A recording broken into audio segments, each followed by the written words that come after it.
It was cold and quiet on the morning of November 14th, 1965. In the central highlands of Vietnam, the sun was just rising. Long shadows stretched across the jungle floor. But something terrible was about to begin. From the sky came a deep, steady sound, the beating of helicopter blades. The noise grew louder and louder. It was the sound of war on the move. The United States Army's 1st Cavalry Division, Airmobile, was flying into danger. These brave soldiers were heading to a place called Landing Zone X-Ray. Below them, hidden in the thick jungle, North Vietnamese soldiers were waiting quietly. They had planned an ambush. The Americans didn't know it yet, but they were flying straight into one of the deadliest battles of the Vietnam War. This is the story of courage, sacrifice, and strategy. It is the beginning of the Battle of Ia Drang, the first major fight between the U.S. Army and the North Vietnamese Army. It would become a test of a new kind of warfare, where helicopters would carry troops into the battlefield quickly, but leave them dangerously exposed. In this video, we will take you into the heart of the battle.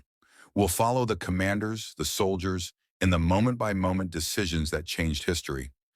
You'll hear about their struggles, their heroism, and the fight to survive. If you want more real stories like this, make sure to subscribe and hit the bell icon. The helicopters have landed. The jungle holds its breath. The Battle of Ia Drang is about to begin. To understand why the Battle of Ia Drang happened, we need to look at what was going on in Vietnam in 1965. At that time, North Vietnam was trying to take control of South Vietnam. They were sending supplies, weapons, and soldiers through the thick jungles and mountains. Their goal was to spread communism across the country. They had help from a strong rebel group in the South, called the Viet Cong. The United States wanted to stop them. The U.S. believed that if Vietnam fell to communism, other countries in Asia would follow. This idea was called the domino theory. President Lyndon B. Johnson sent more and more American troops to help South Vietnam. By the end of 1965, over 300,000 U.S. soldiers were there. The Americans hoped their strong firepower and new tactics could stop the enemy. One of these new tactics was air mobility, using helicopters to fly soldiers quickly into battle and pull them out fast. It was faster than walking through the jungle and safer than driving on roads filled with traps. The U.S. Army's 1st Cavalry Division, Airmobile, was trained for this new kind of warfare. They had just arrived in Vietnam and were ready to fight, but the enemy had a plan too. In October 1965, the North Vietnamese Army, PAVN, launched an attack on a U.S. Special Forces camp called Play Me. After the attack failed, they moved their troops to a nearby mountain area called the Pong Massif. American commanders saw this as a chance. They thought they could trap and destroy the North Vietnamese forces hiding in the jungle.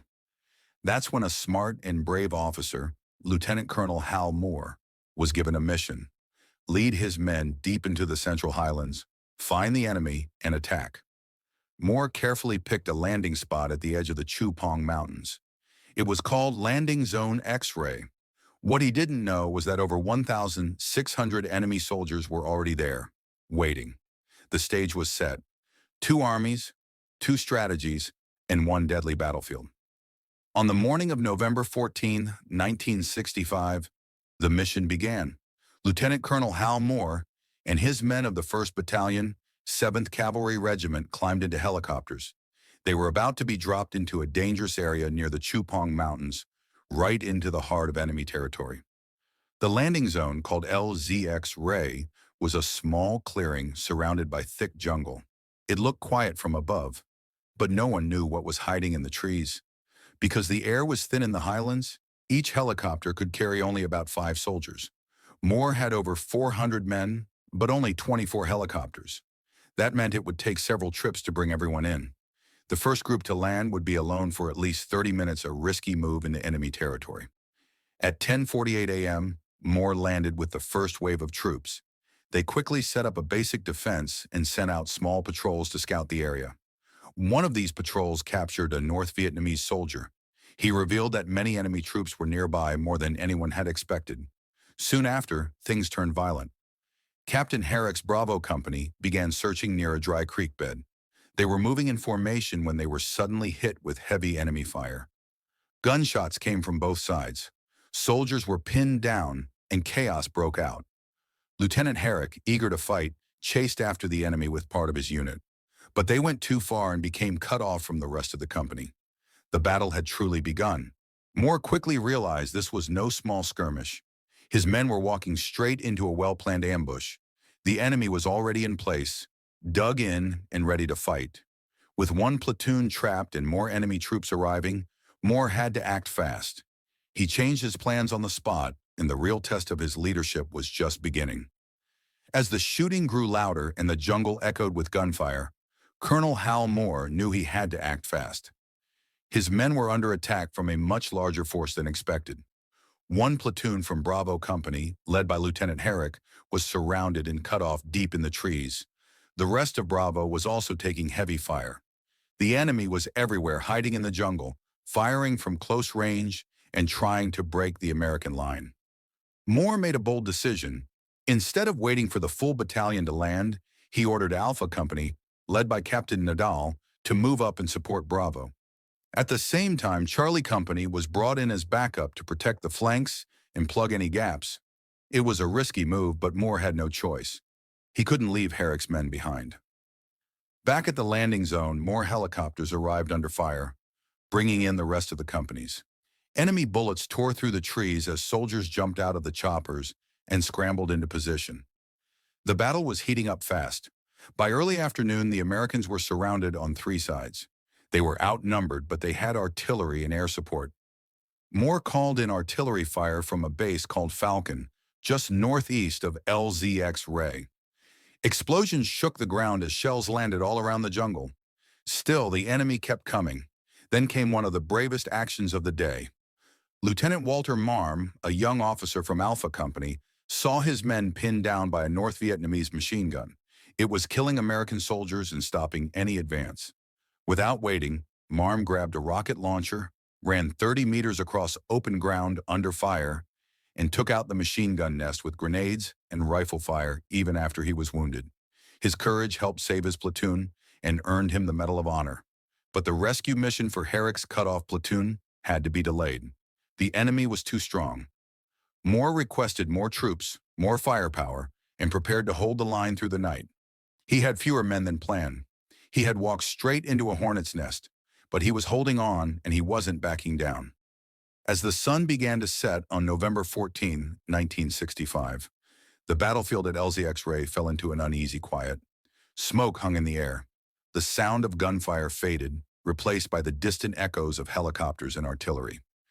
Colonel Hal Moore and his men had survived the first day, but the fight wasn't over. The soldiers were tired, low on water, and surrounded by the enemy. They had eaten only small rations. Some drank from muddy puddles to stay hydrated. Reinforcements finally arrived. Captain Duke's Bravo Company from another battalion landed just before dark, giving Moore the extra support he had asked for. With 5 companies now on the ground, Moore reorganized his defenses into a full 360-degree perimeter around the landing zone. Still, one group was missing Lieutenant Herrick's cut-off platoon, now led by Sergeant Clyde Savage after Herrick was killed. They had spent the whole day fighting alone, surrounded by enemy forces. 3 times that night, the North Vietnamese tried to wipe them out, but Savage and his men held firm, calling in artillery strikes that protected their position. Throughout the night, the enemy tested the American defenses. Small squads crept through the jungle, trying to find weak spots. But Moore had ordered his men to stay quiet, only use rifles or grenades, not machine guns, to avoid giving away key positions. Above, C-123 aircraft dropped flares to light up the jungle. An AC-47 spooky gunship circled the skies, its miniguns spraying the ground when needed. The Americans were holding the line, but barely. Every soldier knew that the next morning could bring a bigger attack. They had survived day 1. Now they had to survive the night. At dawn on November 15th, the calm night gave way to chaos. Just after 6:30 a.m., 2 patrols from Charlie Company ran into enemy fire during a scouting mission. As they tried to retreat, North Vietnamese troops chased them a sign that a full-scale attack was about to begin. Within minutes, hundreds of enemy soldiers launched a massive assault on the southern edge of Landing Zone X-Ray.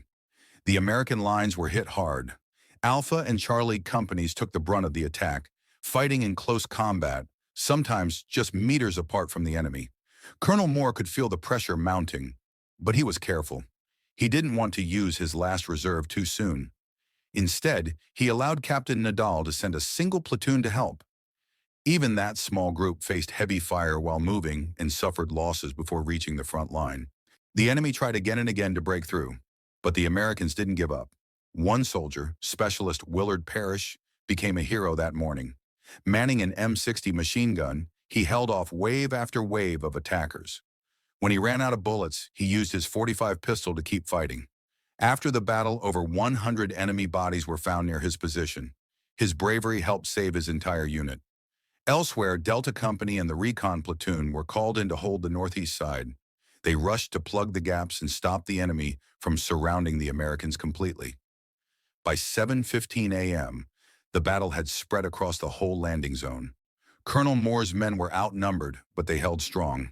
Artillery fire from FSB Falcon, helicopter gunships, and even F-100 fighter jets dropped bombs and napalm dangerously close to friendly lines to stop the enemy. Around 9 a.m., reinforcements from the 2nd Battalion, 7th Cavalry started arriving. Moore sent them straight to the south to support the worn-out Charlie Company. By mid-morning, the worst of the enemy attack had passed. The Americans had taken heavy losses, but they were still holding their ground. The day wasn't over, but the tide was beginning to turn. By late morning on November 15th, fresh help was on the way. Colonel Tully's 2nd Battalion, 5th Cavalry began moving toward landing zone X-ray. Moore finally had the backup he needed. The enemy had thrown everything they had at his men, but the Americans had held the line. Now it was time to act. Moore's top priority was to rescue Sergeant Clyde Savage's trapped platoon, which had been surrounded for over 24 hours. These men had fought bravely through the night, using their last ammo, calling in artillery, and depending on sheer willpower to survive. At 1:15 p.m., Moore launched a full rescue mission. A powerful task force moved out supported by artillery, air support, and helicopter gunships watching from above. This time there was no resistance. The North Vietnamese had pulled back, possibly due to the heavy bombing and high casualties. At 3:20 p.m., the task force reached the stranded platoon. Out of 29 men, 9 had been killed and 13 were wounded. But thanks to Savage's leadership and the nonstop artillery support, more than half had survived. The rescue team quickly brought them back to X-ray. For many soldiers, this moment was the first true relief they had felt since the fighting began. It was a small but powerful victory, but the Americans weren't done yet. Later that afternoon, something new happened. At 4 p.m., a group of B-52 bombers, massive aircraft usually used for strategic bombing, dropped thousands of pounds of explosives on the Chupong Mountains, where the enemy had been hiding. This was the first time B-52s had ever been used in direct support of troops in a ground battle. The explosions shook the earth and likely destroyed many enemy positions.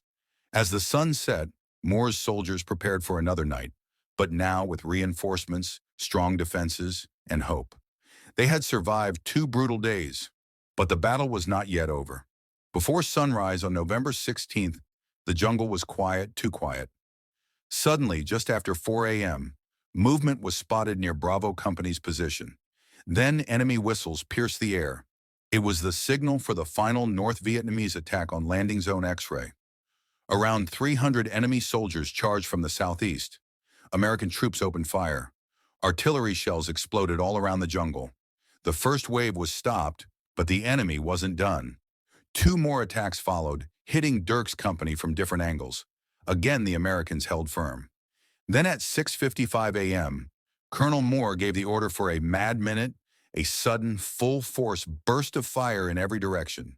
Machine guns, rifles, grenade launchers, everything fired for 1 full minute. It worked. Enemy soldiers hiding in the grass panicked. Some tried to run, others stood up, thinking they had been spotted. American fire tore through them, ending the final assault. By mid-morning, the battlefield was silent again. Moore sent out patrols to check the area. In one fight, Bravo Company lost a soldier but killed 27 enemy troops. The rest of the North Vietnamese force had retreated into the mountains. The battle for LZ X-ray was over.